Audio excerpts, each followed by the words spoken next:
السلام علیکم ورحمۃ اللہ وبرکاتہ۔ محمد فاروق عرف بابو تنولی آپ کے سامنے ایک مختصر حدیث لے کے حاضر خدمت ہے۔ آئیے آج کی حدیث آپ کو سناتے ہیں، سنیے۔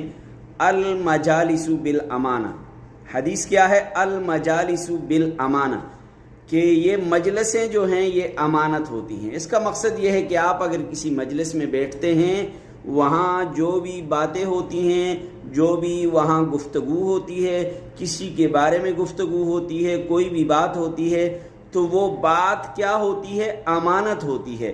ایسا نہیں ہونا چاہیے کہ آپ ایک مجلس کی باتیں دوسری مجلس میں، دوسری مجلس کی باتیں تیسری مجلس میں، تیسری مجلس کی باتیں چوتھی میں، یا ایک کی دوسری میں، دوسری کی پہلی میں، ایسا نہیں ہونے چاہیے۔ تو یہ مجلسیں جو ہیں نا، مجلسوں کی باتیں جو ہیں یہ امانت ہوتی ہیں، تو آپ کو اور مجھے امین ہونا چاہیے۔ مجلس کی بات ادھر ادھر